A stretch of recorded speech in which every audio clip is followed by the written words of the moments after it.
राधे राधे। आप सभी को तुलसा विवाह की ढेर सारी शुभकामनाएं। तुलसा विवाह हम पूर्णिमा वाले दिन कर रहे हैं।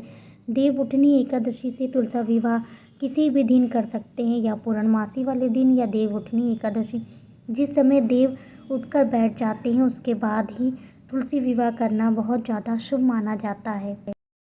सुबह सुबह का समय था। ब्रह्म मुहूर्त में उठकर स्नान और तुलसी जी का पूजन करने के बाद, सभी जी का दीपदान करने के बाद और अपना नित्य भागवत गीता का पाठ करने के बाद पूर्णमासी वाले दिन हमारे भागवत गीता का 18वां अध्याय पूरा संपूर्ण हो गया। भागवत गीता चतुर्मास में सुनना प्रारंभ किया था तो वो भी पूर्ण हो गया, और आज से ही भीष्म पंचक जो दिन चल रहे थे वो भी संपूर्ण हो गए। इसीलिए उन सबका उद्यापन भी करना था। और यहाँ पर तुलसी महारानी जी का श्रृंगार कर रहे हैं, क्योंकि सुबह तुलसी महारानी जी का श्रृंगार कर देंगे, उसके बाद शाम के समय तुलसी रानी का विवाह कराएंगे भगवान विष्णु के साथ में। तो अभी उनका हम श्रृंगार कर देते हैं। पहले श्रृंगार में जो जो सामान की आवश्यकता होती है वो तो सभी को मालूम होगा।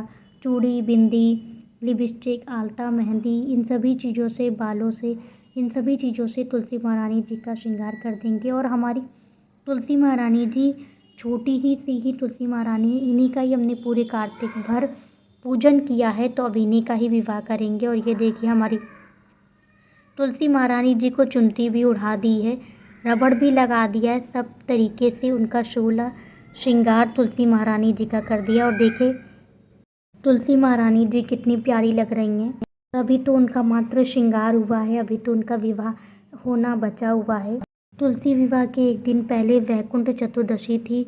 उस दिन हमने तुलसी महारानी जी की हल्दी और मेहंदी कर ली थी, तो आज उनका विवाह होगा। श्रृंगार करने के बाद भी तुलसी महारानी जी का पूजन कर लिया था कुंजू बाबू को बैठाल कर। और ये देखिए हमने विवाह की पूरी सारी जितनी उनकी इच्छा थी उतनी सारी तैयारी कर दी है, बस विवाह कराना बचा है। दीपक लगा दिया है, कलश की स्थापना हो गई है, मिठाई, फल, फूल, मेवा, रंगोली सभी चीज़ों से चौकी पर स्थापित कर दिया है। और मुख्य द्वार का भी पूजन हो गया है। और देव दिवाली भी थी पूर्णमासी वाले दिन, तो इसीलिए उस दिन मंदिर भी गए थे। अमावस्या वाले दिन सभी मनुष्य, सभी भक्त लोग दीपावली मनाते हैं, और देवों की दीपावली पूर्णिमा वाले दिन आती है 15 दिन के बाद में। तो मंदिर जाकर सभी जगह दीप प्रज्वलित किए। आज के दिन मंदिर जाना और दान पुण्य करना बहुत ज़्यादा शुभ है, तो मंदिर गए और वहाँ पर लक्ष्मी नारायण जी के सामने भी दीपक जलाया।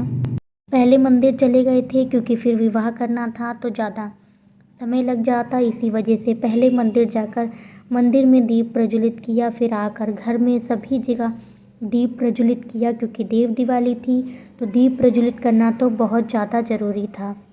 और अब विवाह की पूरी तैयारी हो गई है, बस विवाह करना रह गया है। हमारे विष्णु जी भी तैयार हो गए हैं, सारी सामग्री सब कुछ व्यवस्थित करके रख दिया। और हमारे कुंजू बाबू देखे छुरछुरिया लेकर बैठे हैं, क्योंकि आज देव दिवाली है तो वो छुरछुरिया जलाएंगे। और सभी ने लाल लाल वस्त्र पहने हैं।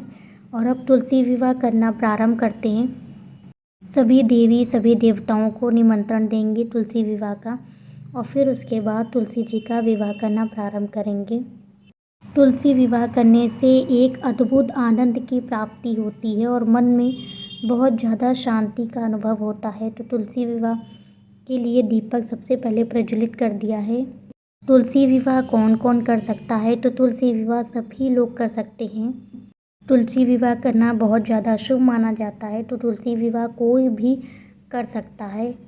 और मम्मी अभी यहाँ पर तुलसी विवाह कराने की तैयारी कर रही हैं। और देखिए हम भी तैयार हो गए हैं, तुलसी महारानी दुल्हन जी भी तैयार हो गई हैं, और दूल्हा जी तो सुबह से ही तैयार होकर चौकी पर विराजमान हैं।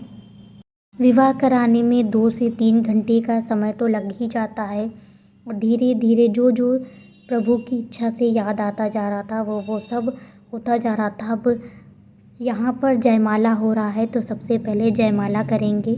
तिलक कर दिया था दूल्हे जी का, उसके बाद जयमाला हो रहा है।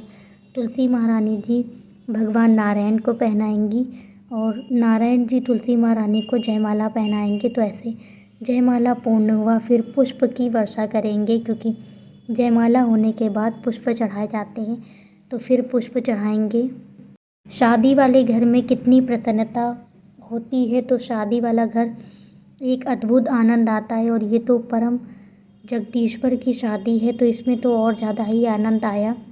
जयमाला हो करा दिया है। जयमाला हो जाने के बाद अब गठबंधन होगा, तो यहाँ पर मम्मी गठबंधन कर रही हैं।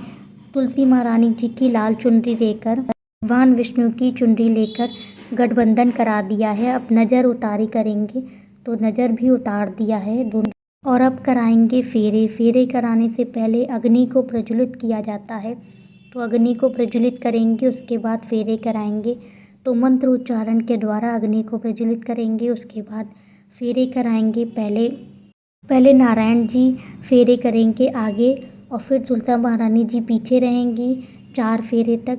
और फिर तीसरे फेरे में 5वें और में तुलसा जी आगे रहेंगी और 3 फेरे तुलसा जी रहेंगी। फिर तुलसा जी को विष्णु भगवान के उल्टे हाथ की तरफ बैठा लेंगे। फेरे हो जाने के बाद में मानसिक रूप से कह दिया था। फिर फेरे हो जाने के बाद यहाँ सब नृत्य कर रहे थे भगवान को, प्रभु के सामने सभी आनंदित होकर नृत्य कर रहे थे। और बारात आ गई, तो ढोल नगाड़ों की शहनाई बज रही थी और बहुत ज़्यादा आनंद आया। फिर सिंदूर दान करवा दिया था भगवान विष्णु से तुलसा महारानी जी को, फिर मंगलसूत्र पहनाया था और इसी तरीके से विवाह संपन्न हुआ था। फिर सभी को भोग लगाया। तुलसी महारानी जी, नारायण जी, लड्डू गोपाल जी को लड्डू खिलाया, क्योंकि शादी थी तो लड्डू खिलाना तो बनता था। सभी को लड्डू खिलाया। और देखिए रंगोली के सामने दीप प्रज्वलित कर दिया, और कितना प्यारा अद्भुत लग रहा है। देव दिवाली थी तो सभी जगह दीप प्रज्वलित करना तो बनता था। और एक दीपक, आकाश दीपक, जिसे भगवान के लिए समर्पित किया जाता है, वो भी प्रज्वलित किया। और यहाँ पर फिर कुंजू बाबू ने खूब सारी छुरछुरियाँ जलाया। फिर हम सभी लोगों ने भी शादी का लड्डू खाया, और शादी में जो भी बना था उसका सभी को प्रसाद वितरित किया। और इसी तरीके से देव दीपावली और तुलसी विवाह मनाया। आप सभी लोगों को यह वीडियो कैसी लगी, कमेंट बॉक्स में कमेंट करके ज़रूर बताइएगा। वीडियो पसंद आई हो तो वीडियो को लाइक कीजिए, चैनल पर नए हैं तो चैनल को सब्सक्राइब कीजिए, और ऐसी वीडियो देखने के लिए चैनल पर बने रहिए। तुलसी विवाह की तैयारी 2-3 दिनों से चल रही थी, और तुलसी विवाह संपन्न हुआ। तुलसी महारानी और विष्णु भगवान के आशीर्वाद से संपन्न हुआ तुलसी विवाह। राधे राधे।